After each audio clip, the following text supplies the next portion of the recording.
Anfield biasanya jadi panggung penderitaan bagi Manchester United, tapi kali ini ceritanya berbeda.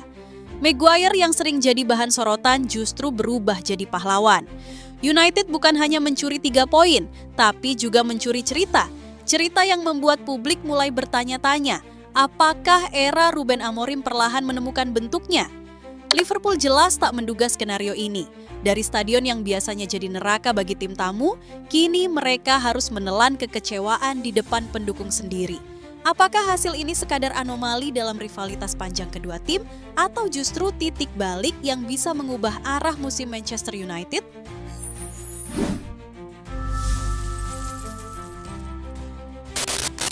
Panggung yang penuh tekanan di Merseyside itu menjadi bukti bahwa Manchester United masih memiliki ruang untuk kembali ke jalur kebangkitan ketika Bryan Mbeumo langsung menghentak dengan gol cepat di menit kedua.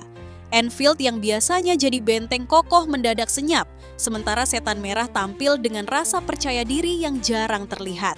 Liverpool memang sempat memberi perlawanan sengit lewat Cody Gakpo di menit ke-78, namun 6 menit kemudian, Harry Maguire menutup cerita dengan sundulan keras yang memastikan kemenangan bersejarah. Sebuah gol yang terasa simbolis, mengingat terakhir kali ia membobol gawang Liverpool di Premier League adalah saat masih berseragam Leicester City pada Januari 2019. Momen itu semakin istimewa karena tercatat sebagai gol kemenangan paling akhir kedua United di Anfield sepanjang sejarah Premier League, hanya kalah dramatis dari John O'Shea pada menit ke-91 di tahun 2007. Sementara bagi Liverpool, kekalahan ini bukan sekadar kehilangan 3 poin, melainkan juga robeknya catatan membanggakan.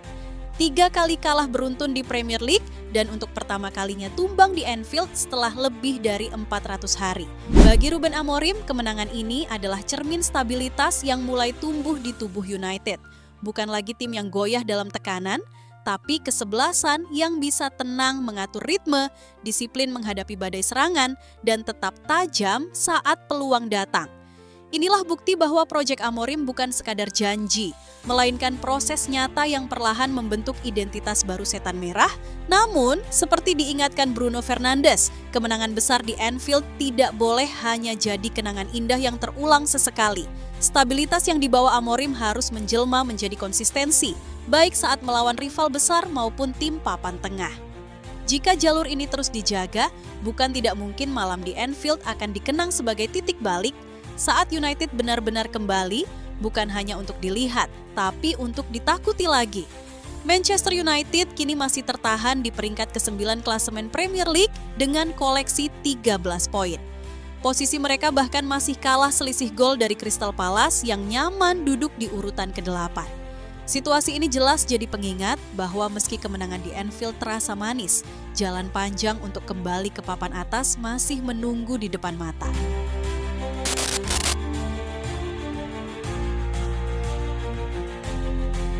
Dari kemenangan yang penuh cerita di Anfield itu, beberapa pemain United pantas mendapat sorotan lebih meskipun seluruh prajurit Amorim tampil dengan disiplin tinggi.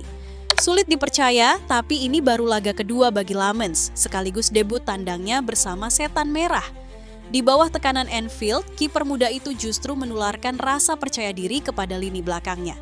Dari menepis peluang emas Isak dengan kakinya, menahan tembakan keras Jones, hingga membuat Salah frustrasi di jarak dekat, semuanya menunjukkan ketenangan yang jarang dimiliki kiper seumurannya. Cara dia mengeksekusi tendangan juga lugas dan berani, membuat rekan setimnya lebih nyaman mengatur pola dari belakang.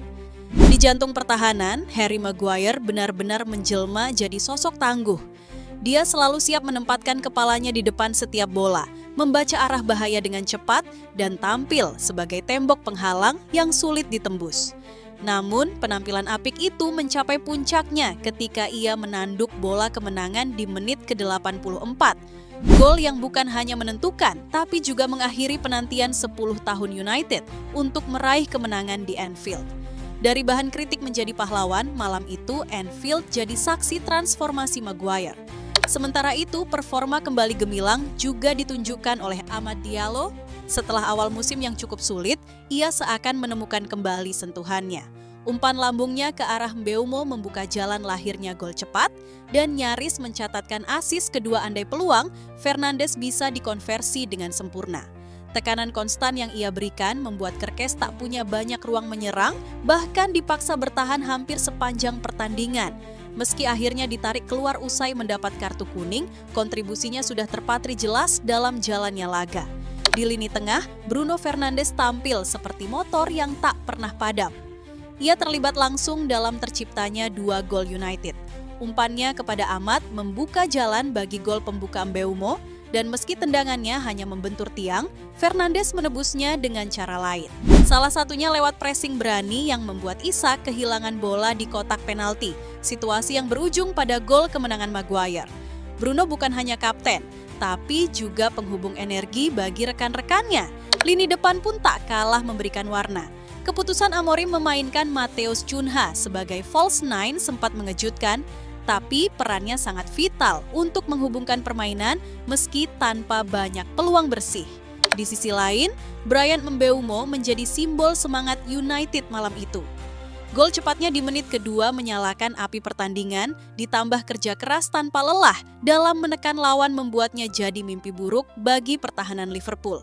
Dari kombinasi inilah United membangun kemenangan. Kemenangan yang tak hanya memberi 3 poin, tapi juga bukti bahwa proyek Amorim mulai menemukan kestabilan.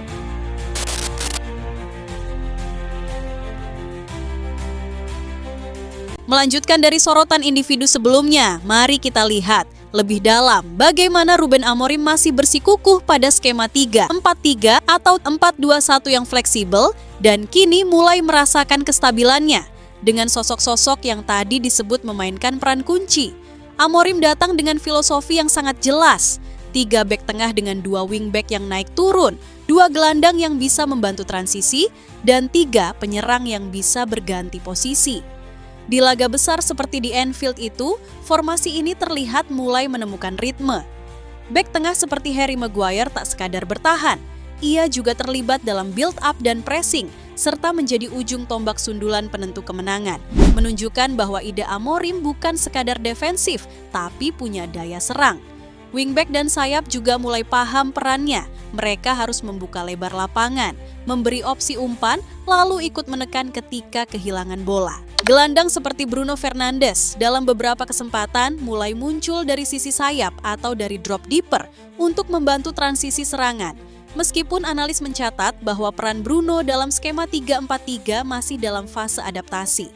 Ini menjadi bagian dari upaya stabilitas taktik Amorim. Membuat pemain adaptif terhadap sistem bukan hanya sebagai angka di formasi. Di lini depan, Amorim memanfaatkan pemain seperti Bryan Mbeumo dan Matheus Cunha dengan cara yang sesuai kebutuhan skema 3-4-3. Mbeumo mencetak gol cepat dan memanfaatkan ruang yang diciptakan wingback dan back yang naik. Sedangkan Cunha berfungsi sebagai konektor. Meskipun tidak banyak peluang bersih yang ia ciptakan, namun pergerakan dan hubungan permainannya membantu memberi kestabilan di area depan. Keduanya menjadi bukti bahwa taktik Amorim kini makin jalan, bukan hanya gagasan di papan taktik. Tentu, ini bukan berarti segala sesuatu sudah sempurna. Kritik terhadap formasi 3-4-3 di United masih ada. Beberapa pemain disebut memiliki reservasi tentang sistem ini. Namun, kemenangan seperti di Anfield memberi sinyal bahwa Amorim mulai mendapatkan buy-in dari pemain dan hasil di lapangan mulai sejalan dengan filosofinya. Bila kestabilan ini terus dipertahankan, yakni skema yang dipahami oleh pemain, adaptif, dan diiringi konsistensi, maka 3-4-3 bisa menjadi identitas baru United di bawah Amorim. Melihat stabilitas yang mulai terbentuk dalam taktik Amorim, peringatan dari Bruno Fernandes terasa begitu relevan. Sang kapten menegaskan bahwa kemenangan sebesar ini tidak boleh berhenti sebagai peristiwa tunggal. Artinya, United harus belajar menjadikan kemenangan sebagai kebiasaan, bukan sekadar momen langka yang dikenang. Pesan ini sederhana, tapi mengandung arti besar. Konsistensi adalah kunci untuk mengembalikan United ke level tertinggi. Karena pada akhirnya, kemenangan di Anfield hanya akan berarti banyak bila menjadi bagian dari rangkaian hasil positif. Sejarah Premier League sudah membuktikan, tim yang mampu menjaga momentum dari laga besar justru akan melesat di klasemen. Amorim dan pasukannya kini dituntut mengulangi performa serupa, baik menghadapi rival kuat maupun tim papan tengah yang kerap menjebak. Tanpa konsistensi itu, kemenangan di Anfield hanya akan jadi catatan indah, bukan titik balik nyata. Bruno tahu betul bagaimana rasanya meraih kemenangan besar, tapi gagal mempertahankannya di pekan-pekan berikutnya. Itu sebabnya ucapannya harus jadi cermin bagi seluruh skuad. United harus membangun mentalitas bahwa setiap laga adalah final kecil, setiap 3 poin punya bobot yang sama pentingnya, entah di Anfield atau melawan tim promosi di Old Trafford. Jika pesan itu benar-benar ditanamkan, maka kemenangan melawan Liverpool bisa menjadi fondasi perubahan. Amorim telah memberi stabilitas taktik, sementara Fernandes mengingatkan tentang pentingnya mentalitas juara. Kombinasi keduanya adalah syarat mutlak untuk menjadikan United bukan hanya tim yang mampu membuat kejutan, tapi tim yang kembali disegani karena konsistensi kemenangan yang mereka hasilkan.